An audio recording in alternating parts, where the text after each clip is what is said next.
পুরো, কালো, পুরোই অ্যাডজেক্টিভ ধরলে হবে। তারপরে আকা মানে লাল, আকাই মানে লাল রঙের। তারপর হচ্ছে আও, আও মানে নীল, আওই মানে নীল রঙের। মিদোরি, এটা তোর সাথে টেন টেন দেওয়া আছে, হ্যাঁ। মিদোরি মানে হচ্ছে সবুজ, গ্রিন। তারপরে মুরাসাকি, এখানে ম্যাম মুরাসাকি মানে এখানে আমার বেগুনি। ম্যাম এখানে একটা কথা, হ্যাঁ হুম, মিদরিটাই কিন্তু কোনো অ্যাডজেক্টিভ উল্লেখ করা নাই। নেই, না না, হ্যাঁ ওরা যে কেন দেয়নি সেটা তো আমি জানি না, আচ্ছা আচ্ছা কিন্তু নেই। আচ্ছা। হ্যাঁ হুম, অনেকগুলোতেই দেখছি নাই। আচ্ছা যাই হোক আমরা হ্যাঁ, বুঝে নেব যে কালারের পরে আমরা যখন এর গুণাগুণকে প্রকাশ করছি তখন ই হ্যাঁ, যোগ করে কি দিচ্ছি। অ্যাডজেক্টিভ যুক্ত হ্যাঁ থাকছে, হ্যাঁ। আচ্ছা আচ্ছা, ঠিক আছে। জি। ইরো মানে হচ্ছে রং, আজি মানে স্বাদ। আমরা এই দুইটা সম্পর্কে এখন জানতেছি এই পাশে। তারপরে আমরা সরাসরি ইয়েতে চলে যাবো, গ্রামারে। আচ্ছা। আচ্ছা, তারপরে হচ্ছে মুরাসাকি, মুরাসাকি মানে হচ্ছে বেগুনি। তারপরে এই পাশে হচ্ছে হিরো, হিরো মানে হচ্ছে হলুদ, হিরোই মানে হচ্ছে হলুদ রঙের। হুম। চাইরো, চাইরো মানে হচ্ছে ব্রাউন কালার, আপনার হচ্ছে চকলেট চকলেট যে কালারটা, বাদামি আচ্ছা। বাদামি, চাইরোই। তারপরে হচ্ছে পিঙ্কু, এগুলা দেখেন কাটাকানাতে লেখা, মানে এগুলো জাপানিজ নাম নেই, এগুলো ইংরেজি থেকে সরাসরি বলছে, এই জন্য পিঙ্কু আসছে। তারপরে হ্যাঁ অরেঞ্জি আসছে, গুড়ে আসছে। গেরেকে গুড়ে বলছে, মানে ধূসর কালার কে, গুড়ে। হ্যাঁ তারপরে বেইজি, বেইজো, বেইজো, বেইজু, বেজু বলছে, ও বেজ কালার কে বেজু বলছে। ওই যে আমাদের অফ হোয়াইটের থেকে রেড একটু ডিপ কালার যে বলি আমরা। কালারটা। হ্যাঁ হ্যাঁ হম, ওটা বেজু বলছে। এরপর হচ্ছে আজি মানে স্বাদ।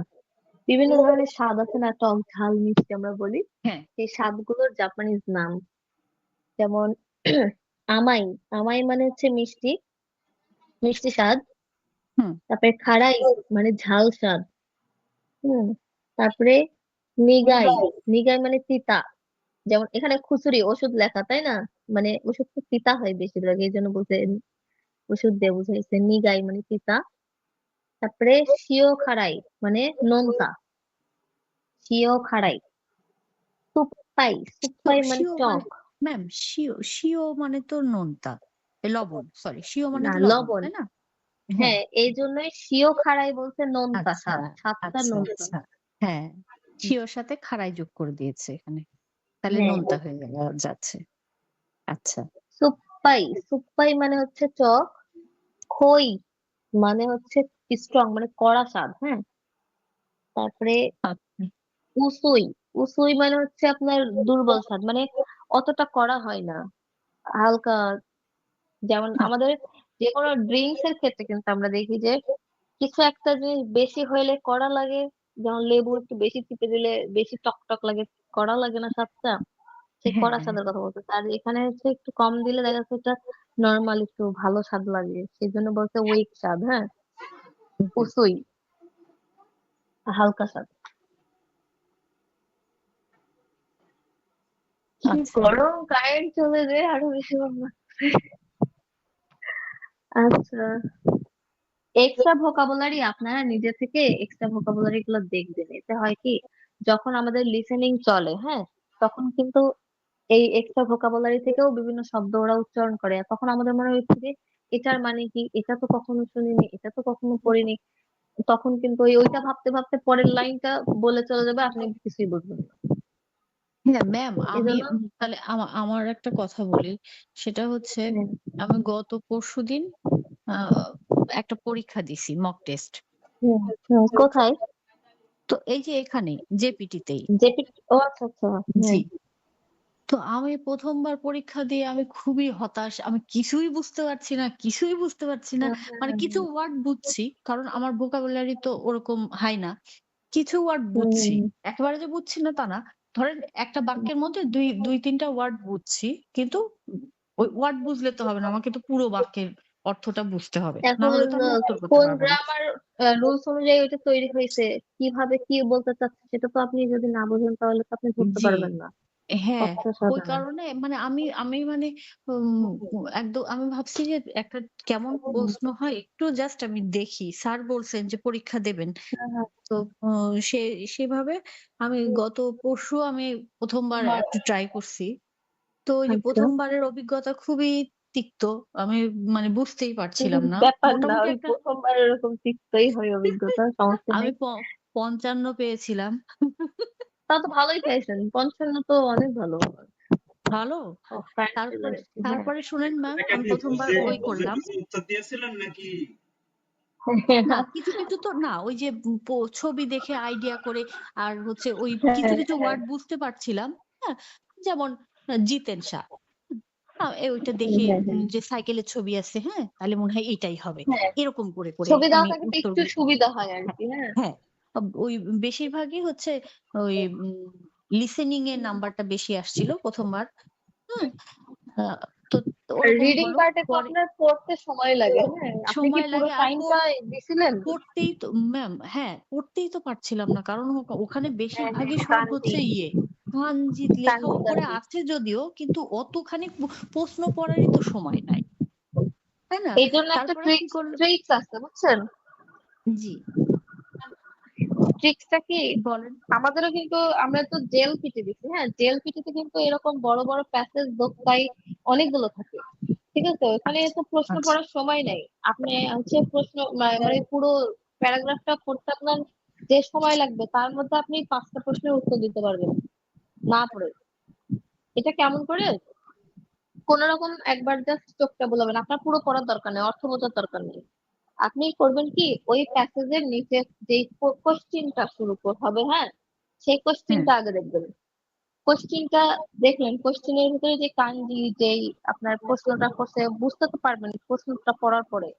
ঠিক জি, ওই লাইনটা আপনার ইয়েতে ওই প্যাসেজের মধ্যে কোথায় আছে দেখে ওই প্যাসেজের আশেপাশে মানে ওই লাইনটার আশেপাশে যে কথাগুলো আছে তার মধ্যে আপনার অপশনের সাথে মিল আছে কিনা সেই অনুযায়ী আপনি উত্তর করবেন। এটা হচ্ছে সহজ পদ্ধতি একবারে, যে ম্যাম পুরো এইটা প্যাসেজটা না এই পড়ে যে এইভাবে উত্তর করা যায়। জি, আপনি এই যে এটা শিখালেন আমাকে, এটা আমি ১ম দিন দিয়ে যে ৫৫ পাইছি আমি তো ফেল। খুবই হতাশ। তারপরে আমি হচ্ছে YouTube এ সার্চ করতে থাকলাম। যে আমি হ্যাঁ, প্রশ্নটা হ্যাঁ, কিভাবে বুঝবো? আমি যদি প্রশ্নই না বুঝি বা আমি হ্যাঁ, হ্যাঁ, সঠিক উত্তরের কাছাকাছি কিভাবে পৌঁছানো যায়? এরকম কোনো মানে এরকম কোনো টেকনিক আছে কিনা বা তো ঘেঁটে এই যে আপনি যেটা বললেন আমি এরকম কিছু ভিডিও দেখছি। দেখার আচ্ছা, পরে আচ্ছা, আমি পরের দিন আবার পরীক্ষা দিছি। তো তখন ৮০ আচ্ছা। পাইছি ম্যাম। তারপরে হ্যাঁ? ওই ও যে আইডিয়া যাক ভালো। হুম, আইডিয়া হুম, করে হুম, দিছি। হুম, এখন কিন্তু আমার এখানে একটা সমস্যা ম্যাম। হুম। হচ্ছে কি সমস্যা? যে আমি আসলে হচ্ছে যেটা আমি সঠিক আমার সবই অনেক বেশিরভাগ ক্ষেত্রে আমার সবগুলোই সঠিক মনে হচ্ছে। বিশেষ করে ২ টা তো হ্যাঁ, সঠিক হ্যাঁ, মনে হ্যাঁ। হচ্ছেই। হ্যাঁ? ২ টার মধ্যে আচ্ছা। কনফিউশন খুব হচ্ছে এরকম। তো আমি এখন ওদের ধরেন মানে আমাকে দেখাচ্ছে যে লিসেনিং এ এত% এতটা কারেক্ট হইছে।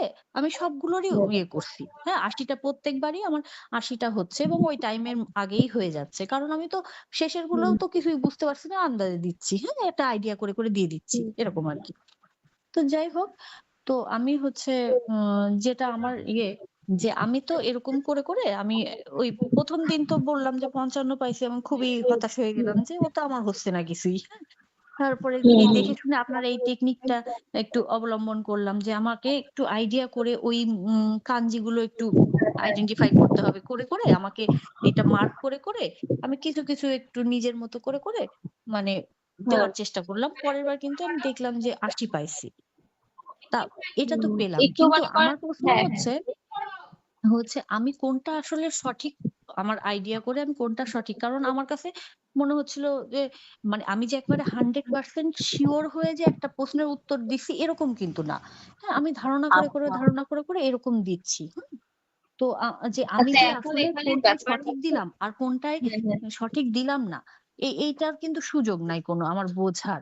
না, না, তাই না? এটাও সুযোগ ওখানে নেই। হ্যাঁ, এখন হ্যাঁ, কারণ হচ্ছে কি আপনার আমাদের দেশেও কিন্তু চাকরির পরীক্ষা দিতে গেলেও আপনার হচ্ছে অপশন ৪ টা অপশনের মধ্যে ২ টা ভিন্ন অপশন থাকে আর একদমই ২ টা অপশন থাকে একদম কাছাকাছি। তাই না? হ্যাঁ, আমাদের ভাষা হ্যাঁ, আমরা ভালো বুঝি। সেজন্য আমাদের হ্যাঁ, সমস্যা হয় না। কিন্তু এটা অন্য হ্যাঁ, ল্যাঙ্গুয়েজ। এখানে হবে কি আপনার ২ টা অপশন একেবারে এমন কাছাকাছি থাকবে দেখা যাচ্ছে ছোট সু থাকতে পারে অথবা বড় সু থাকতে পারে, অথবা লাস্টে ই থাকতে পারে আবার নাও থাকতে পারে, বা উ থাকতে পারে। কোনো না কোনো ভাবে আপনার একটুখানি এদিক ওদিক করবে। এই জন্য আপনাকে কি সঠিক ভোকাবুলারিটা বা সঠিক যে শব্দটা ওটার যদি স্পেলিংটাও আপনি সঠিক জানেন, তাহলে দেখবেন যে আপনার যে সঠিকটা আপনি সেটাই দিতে পারবেন। আপনি তো জানেনই যে ওটার বানান এমন। এই যে হ্যাঁ, এইটা ধরেন এই যে আপনি কেবল বললেন, আমি কিন্তু পরীক্ষা দিতে যে এই যে ২ বার পরীক্ষা দেওয়ার অভিজ্ঞতায় আমিও ওইটা হ্যাঁ হ্যাঁ কিন্তু হ্যাঁ আমার কিন্তু ওই ২ টা হচ্ছে ওরকম কনফিউশন হয়ে যাচ্ছে যে এটা হবে না এটা হ্যাঁ হ্যাঁ হবে। দুইটা আমার তো অপশনে ২ টাই মনে কনফিউশন হচ্ছে হবেই। ঠিক হচ্ছে। হ্যাঁ, হুম, এটাও কিন্তু আমি আপনার কথার মাধ্যমে আইডেন্টিফাই করলাম যে হ্যাঁ, আমি কিন্তু আইডেন্টিফাই করতে পারছি যে এই ২ টা হ্যাঁ মনে হ্যাঁ হচ্ছে আশা যে করতে কারেক্ট পেরেছি। হচ্ছে। হ্যাঁ। আর মিন্টু ভাই কি পরীক্ষা দেন নাকি? না, না, আমি এখনো ওইদিকে হাত দিইনি। ও আচ্ছা আচ্ছা, না সমস্যা নেই, দেন। মিন্টু ভাই কিন্তু আমার সমস্যা নেই, একটু অ্যাকাউন্টটা একটু খুলে চেষ্টা দিছিলেন। করবেন।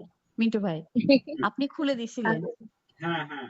না, আমি এখনো হ্যাঁ, ওইদিকে হাত দিইনি। আমি এতদিন দিই নাই ভাই। আমি সেদিন হ্যাঁ হ্যাঁ পরশুদিন ভাবলাম যে দেখি তো একটু স্যার বলেন যে পরীক্ষা তো দিতে পারেন আপনারা। একটু দেখতেও হুম তো হুম পারেন যে হুম। কেমন হচ্ছে প্রশ্ন হয়। তো আমি প্রশ্নের সেই প্যাটার্ন হিসাবেই কেমন? হ্যাঁ ঢুকলাম। জি। তো ১ম দিন আমি তো একেবারেই পরের দিন ওই যে আপনার এই ওই YouTube ঘেঁটে ম্যাম হচ্ছে হুম আমি হুম। এই কিছু টেকনিক আমি শিখছিলাম। যে হ্যাঁ, এই মানে কিভাবে বুঝতে হয় আরকি প্রশ্নটা কেমন। হ্যাঁ হ্যাঁ উম ওই কাঞ্জিগুলো বিশেষ করে আমি কাঞ্জিগুলো মার্ক করছি। আপনি যেটা বললেন ম্যাম। আমি হ্যাঁ কাঞ্জিগুলো হ্যাঁ। মার্ক করে ওইভাবে একটা নিজের মতো করে একটা আইডিয়া করে আমি উত্তরগুলো দিছি। তো আচ্ছা। মোটামুটি ৮০ এসছে। এখন পরীক্ষার ওখানে যে কি করব আমি জানি না। এবার পরীক্ষা দিব। গতবার তো কিছুই হয়নি বলে দিলাম না। এবার আমাকে তো দিতেই হবে পরীক্ষা। যা পাই সেই হুম ১ হুম পাই না হুম। ২ পাই যাই হোক একটা পরীক্ষা দিয়েই আসবো এবার। তারপরে মিন্টু ভাইকে বলব, "মিন্টু ভাই দেখেন আমি কিচ্ছু পারি নাই। এই দেখেন আপনি জাননি ভালো এবার হইছে।" তো চান্স হয়ে গেছে। আলহামদুলিল্লাহ। যাক ভালো। দেখা যাক আচ্ছা মিন্টু ভাইয়ের তাহলে, দোয়া যদি পূর্ণ হয়। হ্যাঁ সবাই যেতে চায়, সবাই যেন যায় এটা আমরা দোয়া করি। সবারই একটা স্বপ্ন আশা থাকে, সময় পরিশ্রম সবাই দিচ্ছে, কষ্ট হচ্ছে সবারই, কিন্তু একটু কষ্ট করলে একটু পরিশ্রম করলে যদি বেটার কিছু হয় তাহলে কেন নয়। সেটাই, সেটাই। আচ্ছা, তাহলে আমরা লেসন শুরু করতে পারি, তাই তো? জি, আর্টের গ্রামার। জি, জি। আচ্ছা, আর্টের গ্রামারে তো ওই যে প্রথমে বললাম দুই ধরনের অ্যাডজেক্টিভ থাকে। হ্যাঁ, আচ্ছা এখন দুই ধরনের অ্যাডজেক্টিভ, না না অ্যাডজেক্টিভ এবং ই অ্যাডজেক্টিভ। প্রথম কি ২ নাম্বার রুলসটা দেখেন। প্রথম রুলস তো অ্যাডজেক্টিভ সম্পর্কে বলছে, এটা তো আমি আগেই বলে দিচ্ছি। এবার দেখেন